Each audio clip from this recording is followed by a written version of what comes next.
Hello, beautiful people. I know it's been a while. Don't worry. We're going to pick these monthly videos back up and you're going to have them for the rest of the year 2021. Okay? This is my commitment to you. So we're in the month of July 2021 and that's what we're going to discuss. As you can see, we're still in Cancer season. This is the cover for your July, for your Cancer season astrological guide. Okay? If you don't have it, don't worry, because inscription or doors are going to be opening pretty soon for you to sign up for your guide, again, to receive it monthly every first day of the season, so you can know about all the stuff we're going to talk about today before it even gets to be. Okay, you can plan your month accordingly. So we're in the month of July. There are a few things that are going to be happening that are important in these videos I'm going to discuss. Astrology is super deep. There's so many things. You can talk about so many different things about it, but I'm going to discuss some of the outstanding things, which is when a planet shifts from one sign and enters a different sign. That's what I like to do in these videos, because that's when you're feeling sort of that energy that is about to change and give you an opportunity to do something different. Okay, so July, the first major thing that's happening in July is the July 9th new moon in Cancer. If you have your guide, you know that this is a big deal, and this is, I'll tell you why in a minute, but you already know what you have to do with it. Cancer is the energy of emotion. Okay, in your chart, your moon sign is going to tell you about your needs. It's also going to tell you about your emotional side, your feminine side, which obviously we know that women are socially trained to be more in touch with emotions. That does not mean men don't feel or have equally as broad a range of emotions as women do. It just means that we haven't been taught to feel it and express it, or to even think of ourselves as having that broad range of emotions. But you have it, okay? So if you're a guy watching this channel, you have to make sure that you are expressing, feeling, and in touch with, connected to your broad range of emotions, just as much as you would see, a woman. Now, many things that we can go into here, there's hormones and there's differences, of course, everybody's not exactly the same, but I just want you to not feel limited, because here is a great opportunity on July 9th, the new moon in Cancer, sun in Cancer, moon in Cancer. New moon, is sun and moon in the same sign. Full moon is they're in opposite signs. So this is new moon in Cancer. The sun's going to be in Cancer, the moon's going to be in Cancer, and you're going to have the chance and the opportunity to actually, if you're not in touch with, good at processing or good at expressing your emotions, to become really good at connecting with your emotions, to become really good at processing your emotional messaging, your emotions, the way you digest, the way you feel, the way you store and all this stuff, emotions, and you're going to become great at expressing your emotions. Okay, so this is a chance for you to do that. I always like to talk in terms of opportunity. This is not a channel, or this is not the type of astrologer where you're going to find things like doomsday. Oh my god, this square here and this thing and Pluto's doing it. No, okay, because we are conscious beings, and we every day, every minute, every second of our day have the power to take whatever energy is coming our way and tai chi it however we want. Okay, this is that kind of channel. It's I call it conscious astrology. It's in the vein of evolutionary astrology, but for me, consciousness is being aware and understanding that you are the co-creator of your reality, that we are powerful beings, and that we're here having an experience of growth, of learning and teaching, and of joy. And so anything that I tell you on this channel and all of the energy that's available to you, it's available to you for a reason, so you can do something with it. Okay, it's not doomsday. It's not, oh, the stars are no, that's not what we do. What we do is, opportunity for working through my emotions. Okay, let me take a look at it. Let me see where I'm not fully expressing, where I'm not fully connecting with, and where I'm not fully processing, be it anger, be it sadness, where I'm disconnected, for example, with joy. It's in your astrological guide, if you have it, you know that there's an exercise there specifically for emotions on the new moon in Cancer. It's a coaching exercise. It's one that I've used with my coaches before, and it wants you to get in touch with the emotions. It wants you to understand what you haven't maybe been in touch with, and how maybe that can limit your potential. And it's not just about, I want to be in touch with the positive emotions. It's being in touch with all of the emotions, full range, okay? So July 9th, you have the opportunity to focus on that, to do that. And I think you should take it 1000%, especially if you have some sort of ailment in your body. You're probably not either connecting, processing, or expressing emotions fully. And also if you want to add additional energy into your life, a lot of times when we repress this stuff, we are taking away from the pool, the huge pool or the huge ocean of energy that we have available to us, because we're repressing a part of that energy, which is an emotion, okay? July 11th, Mercury in Cancer.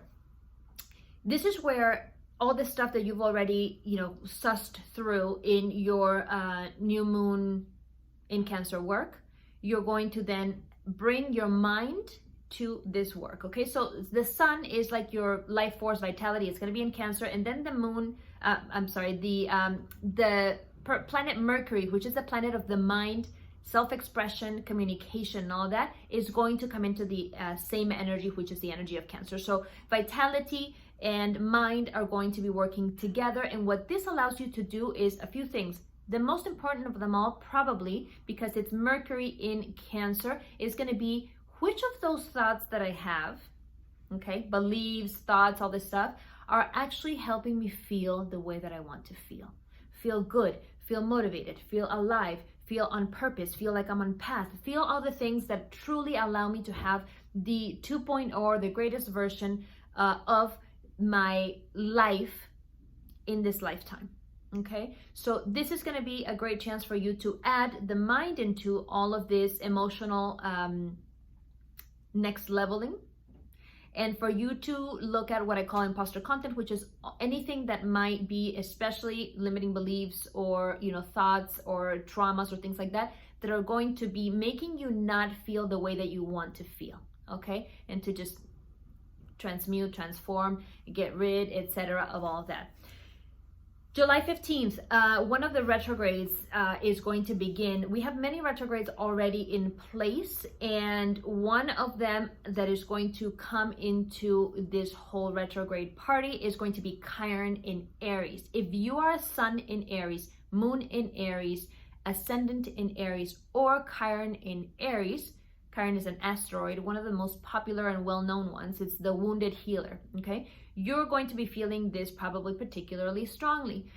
When a planet goes retrograde, it means that rather than be moving from, let's say, Chiron is in Aries, I don't know, in 16 degrees. Every sign in house has 30 degrees, right? So you're like moving through the sign, degree 1, degree 2, there's 16, 17, 18, 19, 20. That's how a planet or asteroid moves through a sign. When it goes retrograde, it moves back, right? So it goes, 16, 15, 14, 13, 12, da, da, da, da.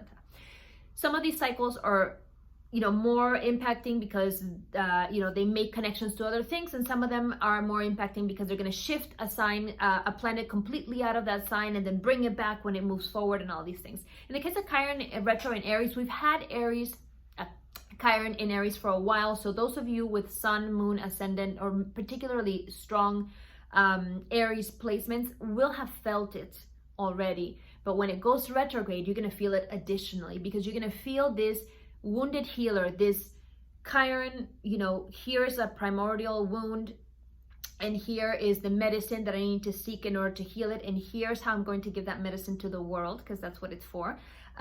You're going to feel that process internalized and start to look for places where the wound might be, where you can actually begin the healing, where you can find the medicine, where you're not contributing that medicine out there.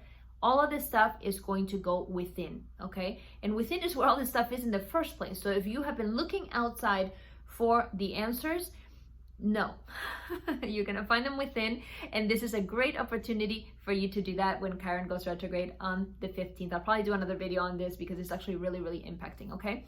And impacting not just for those placements that I said, but also for the collective, because this is, Chiron in Aries is a wound that is all about, who am I really?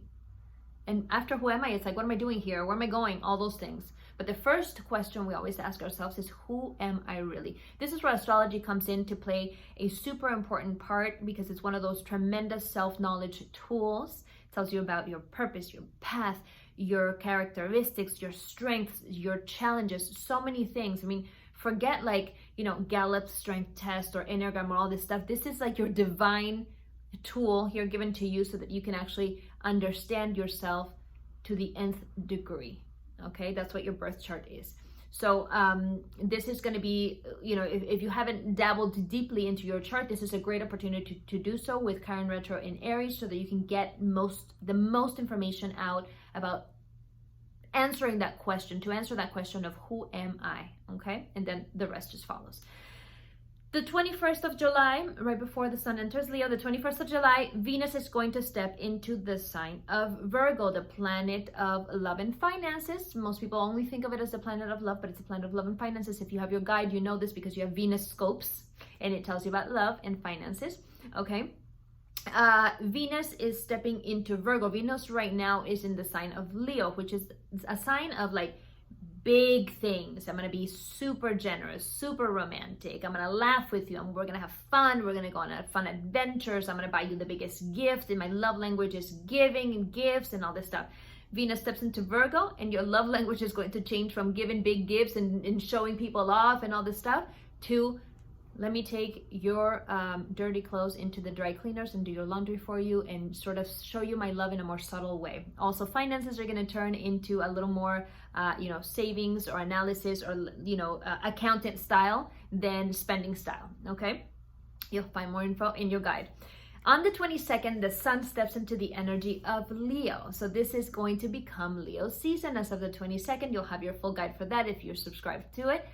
And this is interesting because the same way that when you're going to have the new moon in Cancer, the moon rules Cancer. So in the natural zodiac, a planet or an astro rules a particular sign. In this case, the moon rules Cancer. This is why it's also a very important new moon, okay? With July 22nd, the sun actually rules the sign of Leo, which means this is also an important placement. This is an energy we're going to feel very strongly because sun energy is always felt strongly, is what marks the beginning of a season. And in this season of, where the sun itself is in the sign that it rules, we call that in astrology the dignity of domicile, okay? It's at home. And the sun can shine as much as it wants in that sign. It's so beautiful. If you know somebody or you are yourself a Leo, okay, my lions and lionesses, you know that when a Leo is in positive energy, when they're in a good mood, when things are going well at work or with love and everything, that Leo energy just shines. It's like, those yellow flowers, they're just like, woo, here I am, okay? And it shines on everybody. It's the sun in the summer warming up everybody. All those rays are touching, you, and you're feeling just that glow and that shine and that heat and that warmth from that Leo energy. That is the energy that's going to be available to you as of July 22nd. Do what you will to use it wisely, because the energy can also be, hey, here I am, my ego, the light is shining on me, but I'm going to keep it to myself. I'm not going to see how I share with other people. Hey, money's going well, but I'm not going to share that wealth with other people. Watch that ego, okay, that Leo, especially if you're a Leo sun, Leo moon, or a Leo ascendant, you're going to know what I'm talking about. Watch that shift going from like, hey, I shine and therefore I shine on everybody and everybody is benefiting from this, to, hey, I shine and I'm going to keep it to myself and I'm the only one and all that stuff. That's not the frequency vibration we want to be in. We want to be in the high vibration of joy and joy that I share with the world, because I'm super in touch with my emotions from the season before and with what my heart truly wants. And when I do that, everybody can feel it. And you can be generous with everybody because you're in the flow where everything's coming to you. This is awesome energy to be in, okay? So that is the energy available to you as of the 22nd. On the 23rd, we have, right after, we have the full moon in Aquarius. Again, new moon is sun and moon in the same sign, so there's concentrated energy that is working together. Full moon is the sun is in one sign and the moon is in an opposite sign, and in this case it's Leo and it's Aquarius. So this dynamic is going to be the dynamic of, this is what I want and this is me, Leo, and the dynamic of, this is what the team wants or the group wants or the community wants, and this is what's good for everybody else too. And your job is to find the win-win. Okay, so there's no way to do this without you first being in touch with that Leo energy of what do I really want? What do I enjoy? Okay, and hopefully you have answered that question of who I am, because who I am is a precursor to what I want. Okay, with the full moon in the new moon in Cancer on July 9th. So see how this is a beautiful, divinely orchestrated sequence of events. Okay, sequence of very fortunate events, even though some of them may feel unfortunate because you're not really opening up to the opportunity. All of it is opportunity. Illness is opportunity. Poverty is opportunity. Okay, a breakup is opportunity. Everything is opportunity for what we're here for, which is growth, progress, evolution. Okay, you just have to be a conscious being in the way you think about this stuff. And by conscious being, I mean, you know, wake up to see things exactly as they are, which is the opportunity for growth. All right, this is an absolutely conscious astrology channel. This is something that we really want to emphasize, because none of the doomsday stuff is going to take place here. This is going to be, how can I use this and where do I need to shift things? Okay, I'm a Sun in Aquarius. We want you to grow, move, shift, innovate, etc. That's why I study astrology, and that's why I bring this gift of astrology to all of you.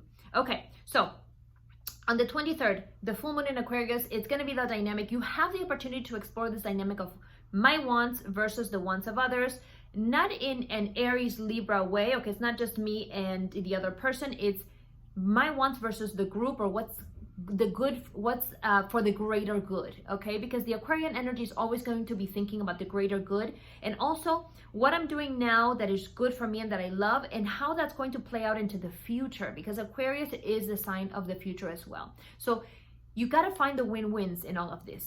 This is a great opportunity for you to think about this energy. How am I playing these types of dynamics out in my home, with my significant other, with my family, with my colleagues at work, my business, even my money? You know, there's a relationship between you and your money and all of this stuff, and in the community and in the world. What are the choices I'm making with my wallet? What am I supporting? All of these things, okay?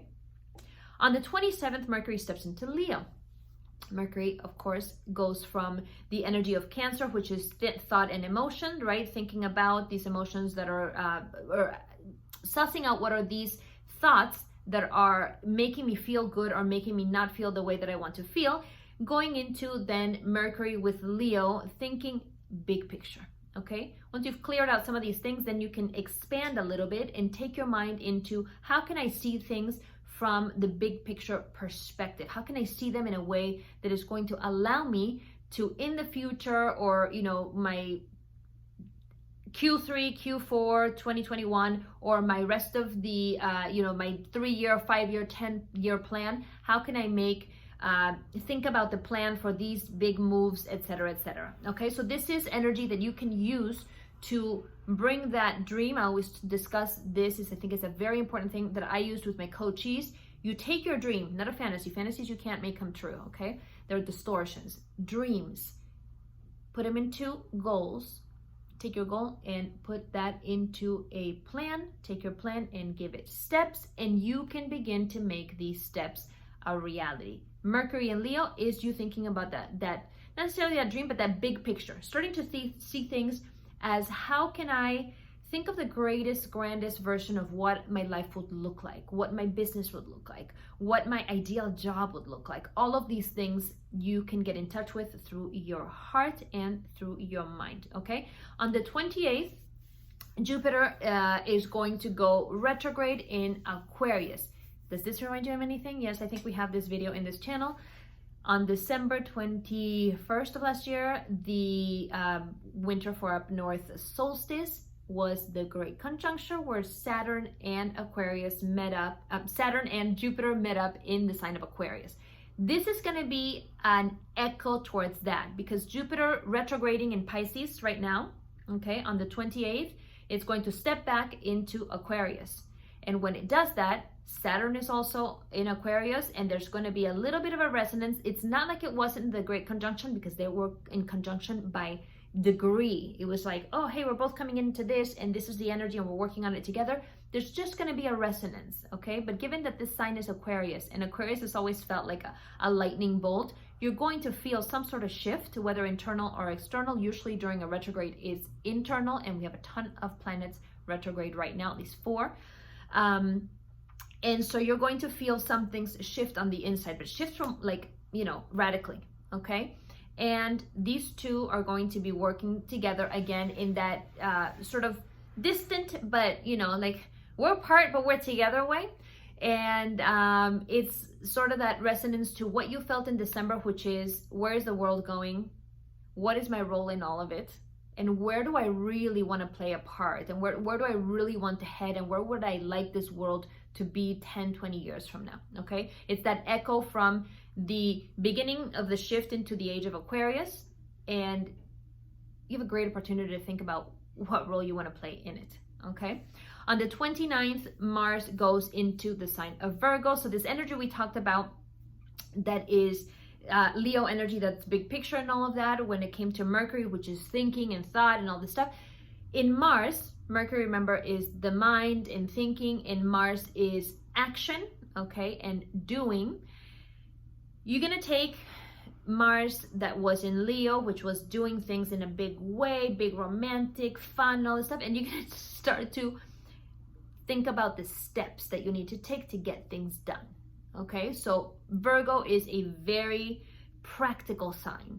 It takes things and makes them really, you know, simple, efficient, productive. The only challenge to your Mars in Virgo energy is that it may turn into analysis paralysis. Do not fall prey to analysis paralysis. Think about stuff, analyze it, and then do it, okay? Do things. Virgo energy is just like, it's an earth sign, so it's just like Capricorn and Taurus. You want to do things step by step. You want to be grounded in what you're doing, okay? So that energy that was first big, you know, Leo energy, Mars and Leo energy, doing things in a big way, you're going to take it down a notch, and you're going to go step by step into whatever plan you've decided that your heart is in, that you've cleared your mind to execute. So it's time to do stuff. Not necessarily time to just think about stuff and then get to work, okay? Virgo's a sign of work too, so you want to be work-minded and productive. So that's the energy for July. If you, you know that you can always reach out to me, Maril at marilsalisepaz.com, for a personal chart reading that we can do, where we can look at all of the potential that's in your chart and whether you're actually activating it. Are you living your purpose? Are you on your path? And really empower you to take your life to the next level. And also subscribe to this channel and stay up to date, whether find me here on YouTube or Instagram or Facebook, so that we can be up to date and let you know when is the next time that doors are going to be open to subscribe to the Astrological membership, so you can have your PDF ready, your guide. You can know about all this stuff before it even happens, and you can plan, you can do your astro coaching for the full moon and your new moon. It's really important to use this tool in the present for you to actually activate what you need to activate, for you to take advantage of what you need to take advantage of, because otherwise, why are we even studying astrology if you're not going to apply it, and if you're not going to actually get in tune, connect, align, and really make use of all this stuff, okay? So you have all the information in the description, and you can always connect with me on Instagram, where I probably post a little more frequently than here, but I'm going to get a lot more videos ready for you guys here on the YouTube channel. Lots and lots of love, many blessings of abundance, of love, of optimal health and well-being.